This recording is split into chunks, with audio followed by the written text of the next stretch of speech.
which is the jurisdiction. So I want to say first and foremost, anytime there is a loss of life, it is a tragedy.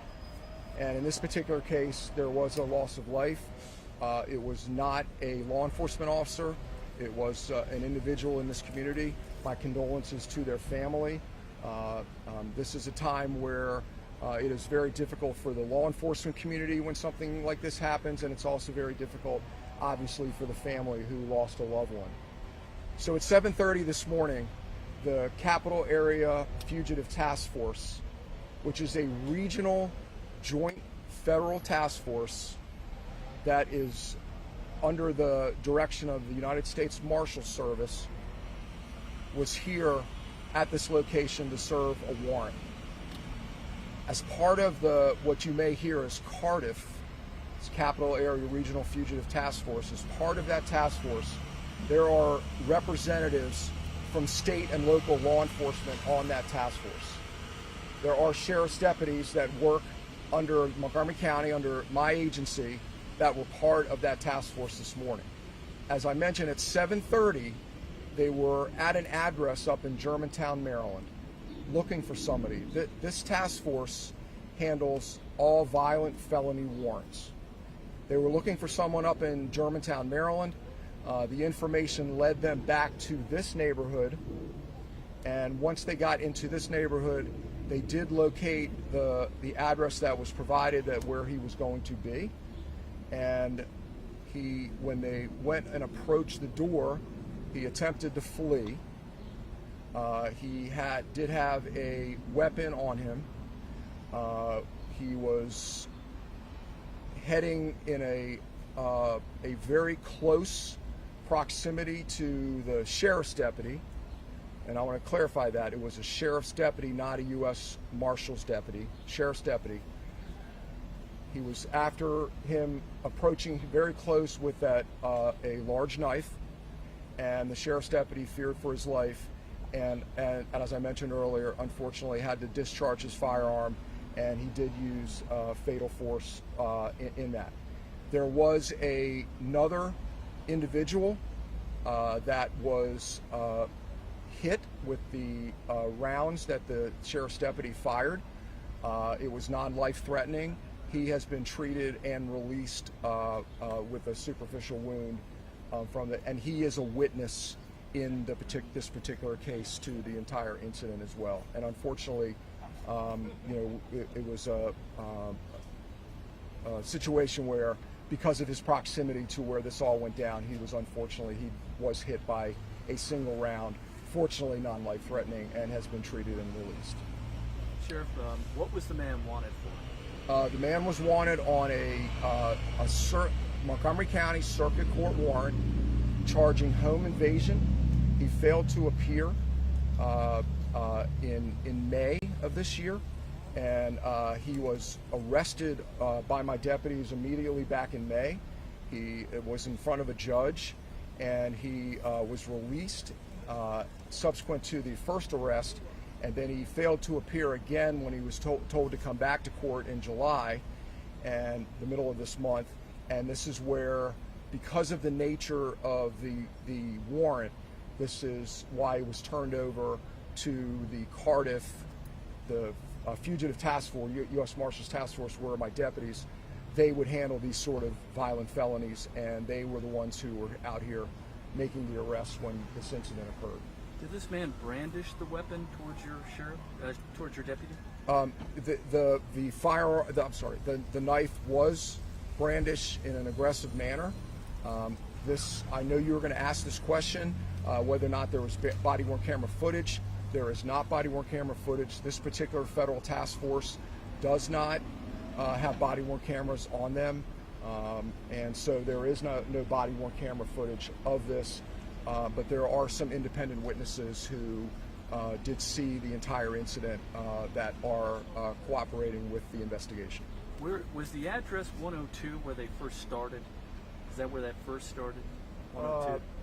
It is the address. You do see the window that is open in that residence. That was the window that he fled from, and so that is a different address. But it did occur sorry. It did occur on this 100 block, where the actual shooting occurred, where he was brandishing a knife and chasing the deputy up the Montgomery County Sheriff's deputy up the street. It was where the actual shooting took place. So he crawled out that window over there. Correct. I see. And how many members of the task force are here? And so what's the perimeter that they set up if he was running towards your deputy further down from the home in question? So there were, anytime that this Marshals Task Force does hit these sort of warrants, these serious warrants, they do come with multiple people. And there were at least, I don't have an exact number, but somewhere between 6 and 10 marshals, and including sheriff's deputies and other law enforcement that were here as a regional federal task force. So they would. I don't have the exact specifications yet of where they were, and the investigation will kind of put all that together. But they would always set up a perimeter in the front of the house and the back of the house, just to make sure that the person can't get away. But he, as they approached the house, that's when he came out with the knife, and the deputy retreated. They did utilize a taser, trying to not use lethal force to begin with, but unfortunately the taser did not knock him down. The case that he was involved in is a little bit of an old case.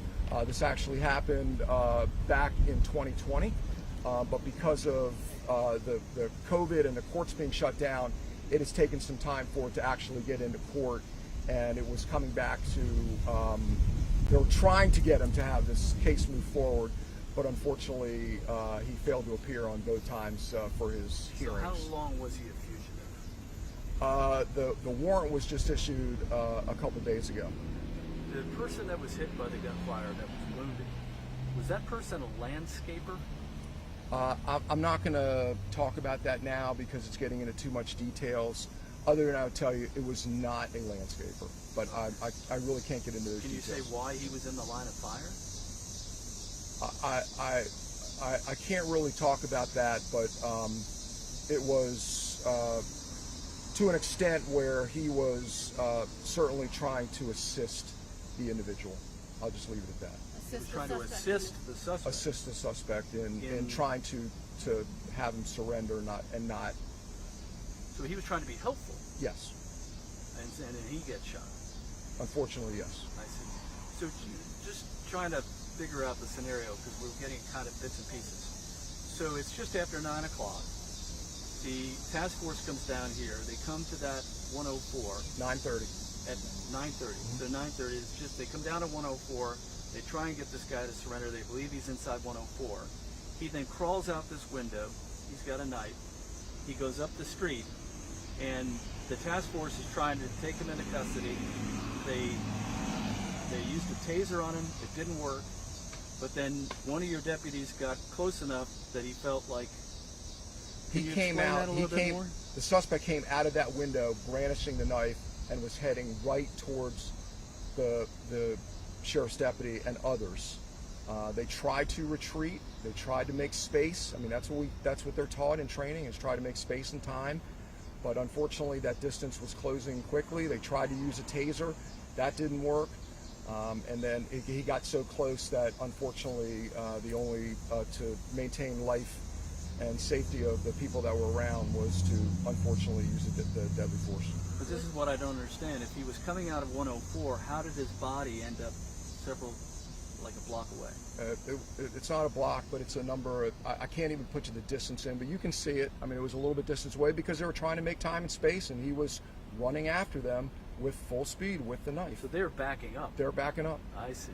Okay, so they're backing up. So it wasn't your sheriff deputy who discharged the taser. That was another member of the task That's force? correct. It was not the sheriff's deputy because he was backing up, trying to get away from the guy. That's correct. It was someone else, another member of the task force. I don't know. At this particular time, I don't know who was that deployed the taser. When setting up a perimeter, though, I know you don't know details, but I'm assuming we are being kept far away from the scene. In an active scene where I'm assuming you're going after a fugitive who may or may not be armed, but probably the assumption is that this person is dangerous. What's the protocol in regards to civilians in the area? How did that witness get there? There was an association between the unfortunately the deceased and the other person. They were directly associated, and it was not unusual for that person to be with him. And I can update that at a point once notifications are made, but at this point, it would not have been unusual for the other person who suffered that unfortunate leg wound to be with that person. Is this perhaps a family member who came from the house, or Perhaps. someone known who was in the house? Perhaps. Two questions, Sheriff. Yes, ma'am. Sheriff. So, how old was this gentleman? And then also, when it comes to just the fact that you don't know who exactly discharged the weapon, do we know which agency discharged the weapon? I know exactly who discharged the firearm. That was Montgomery County Sheriff's deputy. Okay, got The it. taser, I'm Okay, so unsure the at this point. Okay. Sorry, just to clarify. Was the person who discharged was the person who discharged the taser chasing from behind, and then the officer who discharged the gun was being run at? I'm just curious if there was a chase going on. How did they try to? Yeah, I don't have that information at the moment. It's just too preliminary right now, but that is certainly something that we would do. Let me just touch on something else. So, under Maryland law now, the Attorney General handles all the investigations in any Maryland certified officer involved fatality. This one is a little unusual because this is a federal task force. So, and under a federal task force, that would be the federal government, the FBI, would do this investigation. So, under Maryland law, under the Maryland certified, if it's a Maryland certified officer, the Attorney General comes out and they handle the actual case, and the Maryland State Police would do the investigation. And the Maryland State Police, you see their vehicles out here. They are processing the crime scene. Processing the shooting scene, and the FBI is also here, and the FBI is going to be taking over the scene. They are working cooperatively. They are sharing information, but ultimately, any further press release after today, when I'm done, will be coming from the PIO's office from the FBI. Do we know anything about can you share anything about your sheriff deputy, how long he or she has been a member of this task force? I'm not going to release his name yet, but we will release his name within 48 hours. He is a male deputy who has been on for approximately 8 years. And how long has he been on the task force? He's been on the task force for a little over several years now. And it was just one of your deputies that fired? Just one. There was only one person who fired here, and that was my sheriff's deputy. I did have a second sheriff deputy on the scene. He was on the perimeter, but he was not involved in either the taser or the shooting of the firearm. And we're talking about two adult males here, the ones that were hit? That is correct. That is correct. Could you speak to could you just speak quickly to the potential danger and risks of a task force, even as well trained as these members are, going and serving warrants at someone's home? Speak about that if you don't. Yeah. So the service of these felony warrants, especially this particular Capital Area Regional Fugitive Task Force, they are often handling the most serious warrants of everything. And in many cases, they do have information that people potentially could be armed and dangerous. They are highly skilled, highly trained. I have been in partnership with the U.S. Marshal Service on this task force for about 20 years now. I've had sheriff's deputies on this, and they do truly incredibly dangerous work, and you very rarely ever hear about anything that they were doing because of their skill. Unfortunately, these kind of things sadly occur. It's hard on law enforcement. It's certainly hard on and tragic on the family. But they do this day in and day out.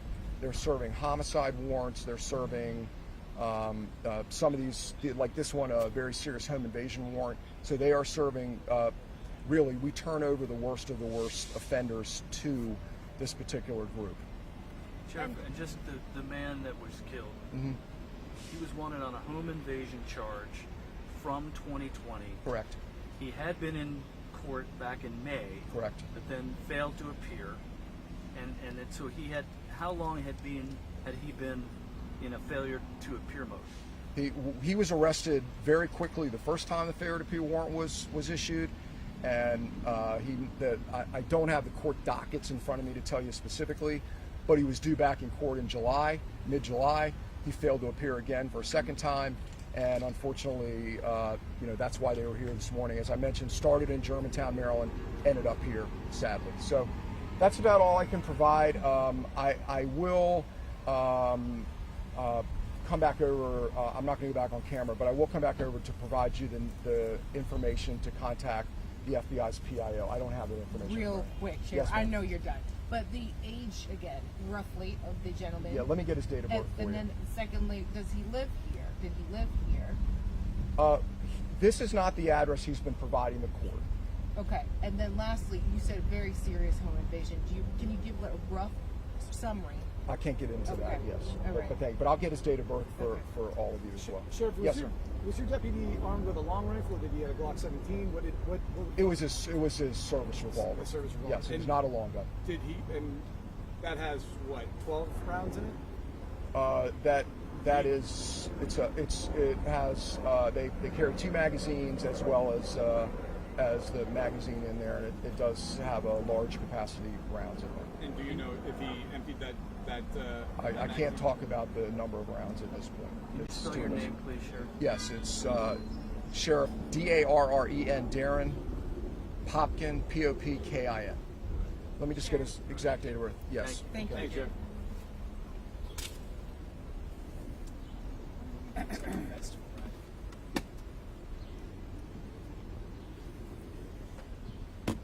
What was the first name again? Darren Hopkins.